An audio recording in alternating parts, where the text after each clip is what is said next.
Hello class, we have finished our 2 chapters in chemistry.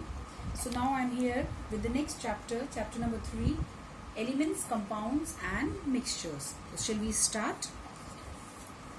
See, everything on the earth which exists, that is considered as matter. Yes. Why? Because what are matters? Those which occupies space, which has mass and which can be perceived by our senses, they are called matter. And there are so many things. Yes. So we have to make the groups. We cannot take all the things together. We have to divide them into groups. So that is why matter is divided into 2 groups. Some are pure substances and some are impure substances. Okay. Now this pure substances is again divided into 2 groups, that is elements and compounds, which is the topic of your chapter. We'll take first elements.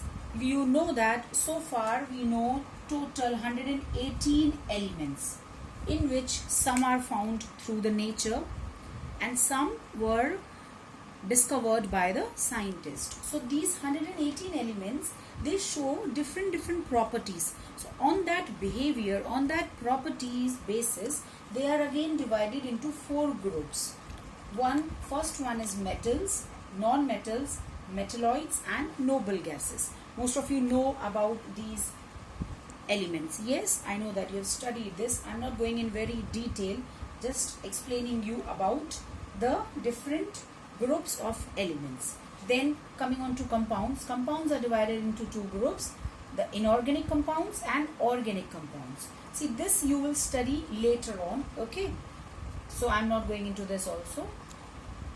Next is impure, which are considered as mixtures also, because mixtures are impure substances. And mixtures are also of 2 types, homogeneous mixtures and heterogeneous mixtures. So class, in this table, what all you are seeing, so you will be studying in deeply all about this in the chapter number 3. So let's begin in detail. And I want that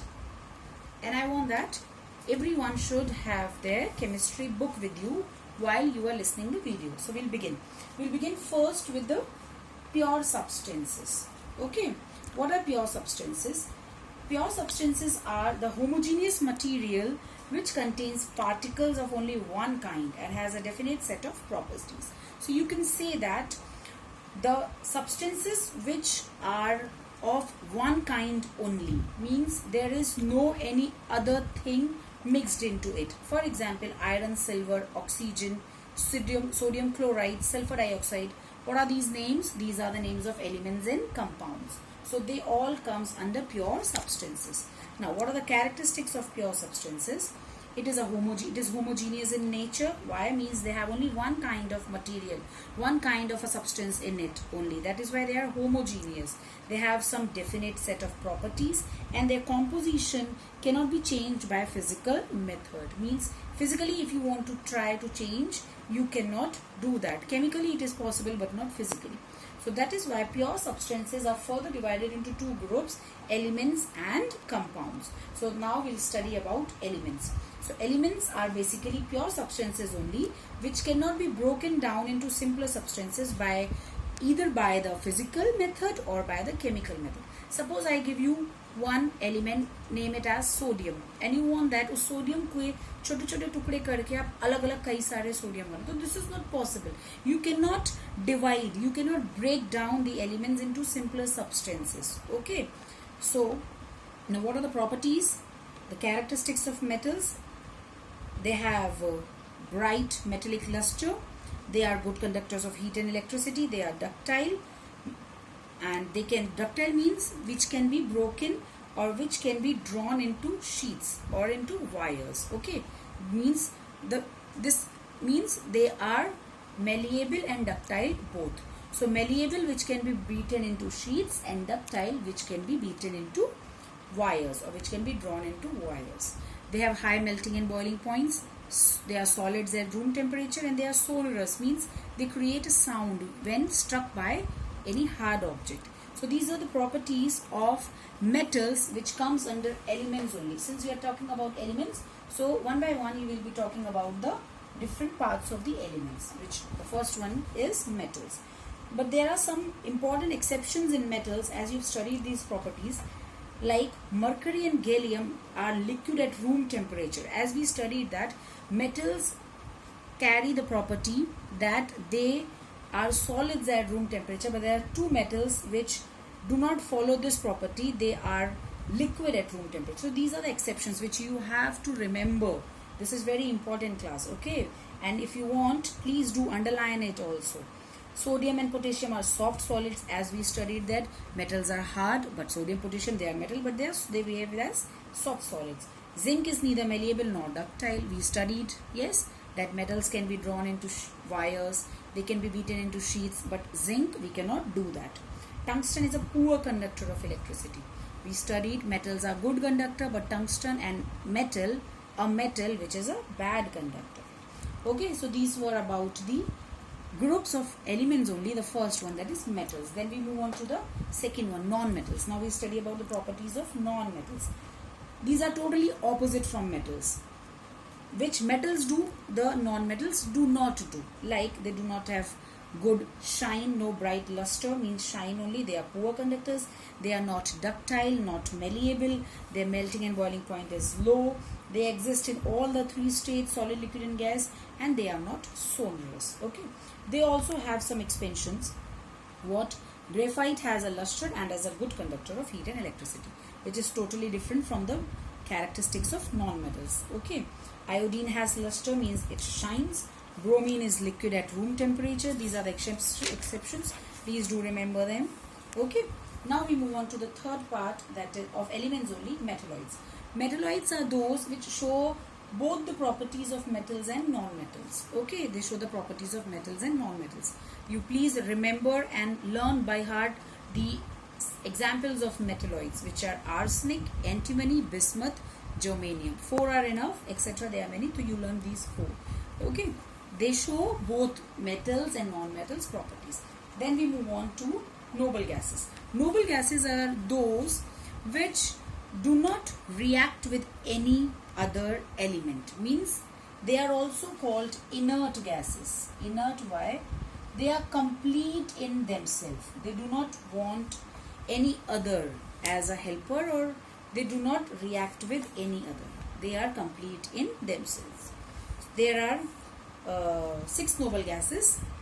Okay, so what are they? Helium, neon, argon, krypton, xenon and radon. These are the noble gases elements.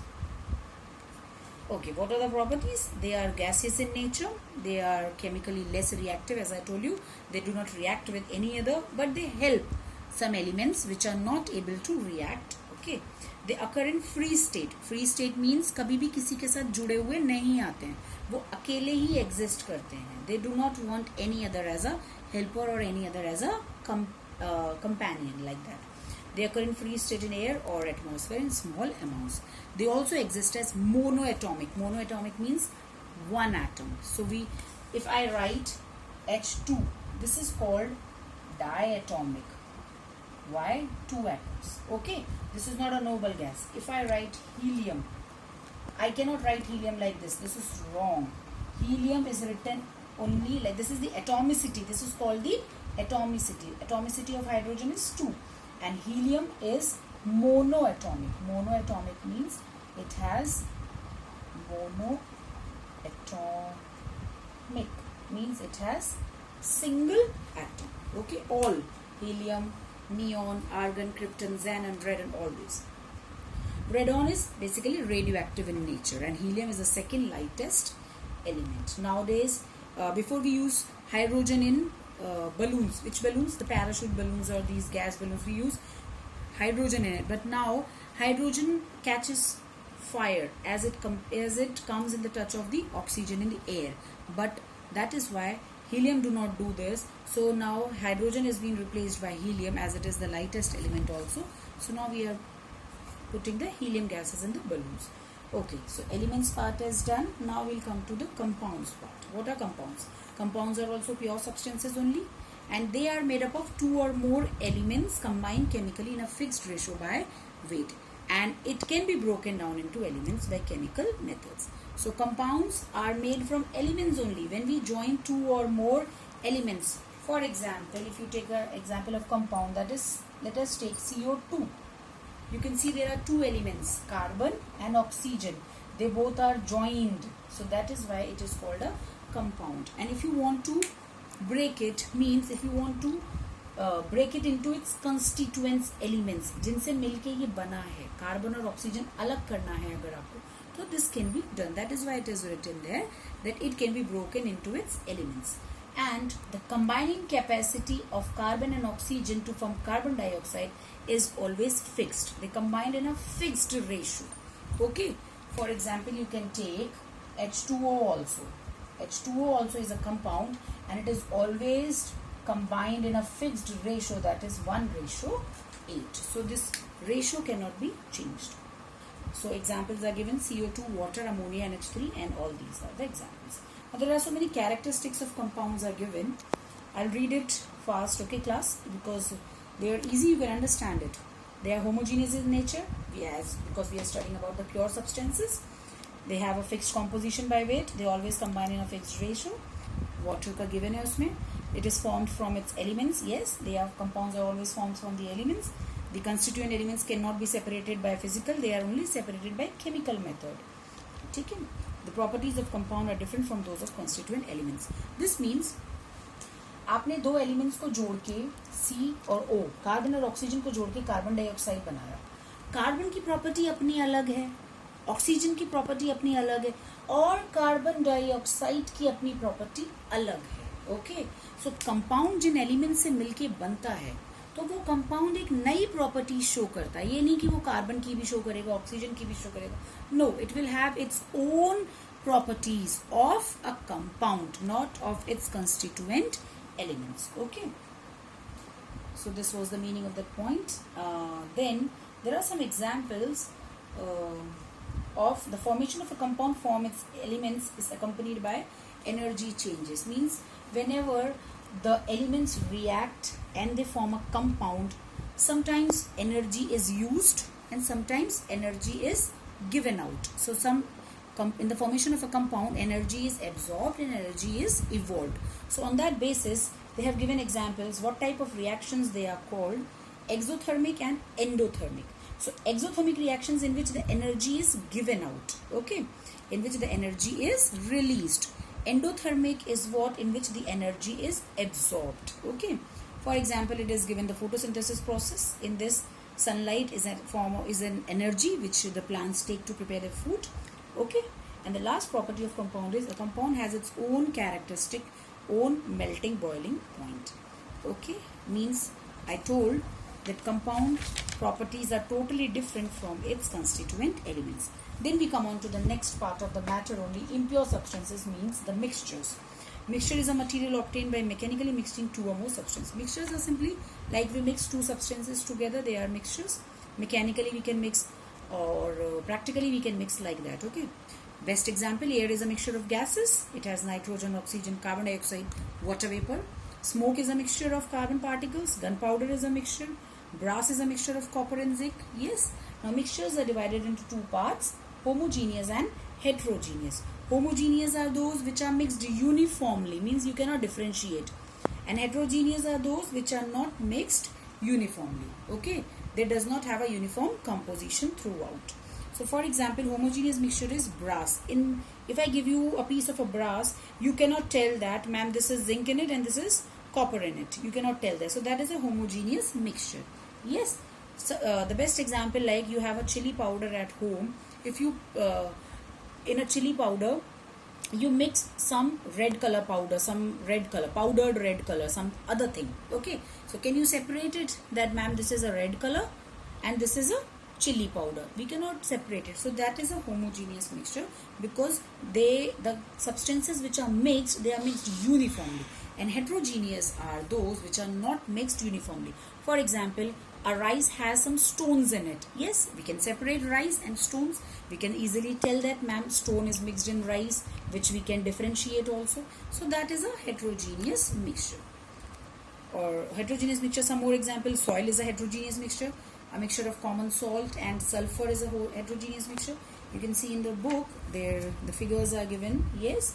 Now heterogeneous mixtures are again divided into three parts. You see in the book, first one is true solution, then suspension, and then colloidal. True solution means you get a complete mixture, means you cannot separate the particles. आपने कई सारी चीजें mix करी पर आप differentiate नहीं कर पा रहे हैं कि ये पार्टिकल इस चीज का है, ये पार्टिकल इस चीज का है. When the size of solute is so small that it mix evenly with the solvent particles. Solute is what? Which we mix. Solvent is what? In which we mix, means water. Yes, so that kind of solution is called true solution. Like NaCl in water. NaCl is sodium chloride, the common salt, is completely mixed in water. You cannot differentiate the particles. Okay. Then colloidal solution is, now the size of the solute is greater. Colloidal, that is why the particle size is greater than the solvent. So that in true solution, which makes it to be perceived separately, means you can differentiate that this is a solute and this is a solvent. So when the size of the solute is greater than that of the particles in true solution, which makes it to be perceived separately, you can differentiate, but the solute particles become an integral part of the solution and cannot be filtered. Integral part means पूरी तरीके से उसमें इतनी तरीके से इतने अच्छे से घुल गया है वो कि अगर आप उसको फिल्टर करके भी अलग करना मांगेंगे तो वो नहीं होगा, because now it has become a solution. Yes, so you cannot differentiate. Sorry, you cannot separate it. Yes, like milk is a complex mixture of calcium ions, sugar, and some other vitamins, and if you want to separate vitamins from it, to separate sugar from it, it is not possible. And the third one is suspension. Suspension is, best example given in the book is sawdust in water. Sawdust is like bhusa jo hota hai na. Okay, so if we put that in water, so what will happen? It will keep on rotating, or it will keep on revolving in the water only. It will not settle down easily. Means you can very easily separate the particles, you can very easily differentiate. So solute particles are very big enough that it can be perceived separately, and it can also be filtered, leaving solute particle as a residue. Okay, so remember that suspension is totally different from true and colloidal solution. First is true, then colloidal. True solution in which solute particles are very not less, they are just like equal with solvent. Colloidal solute are little greater from the solvent, and suspension this much greater that you can easily filter them also. Now class, there are some characteristics also given. I want that you should read it, and the differences between compound and mixture is also given. You please read it. So I am giving you the homework. You have to read it till page number 45, and after that you can ask me your doubts after reading it. Okay, I hope you will read it, and do try to fill the worksheets also, which is very important. I hope the topic is clear. If not clear, do not worry at all. Whatever doubts you have, please message me on WhatsApp personally. So till then, take care and goodbye.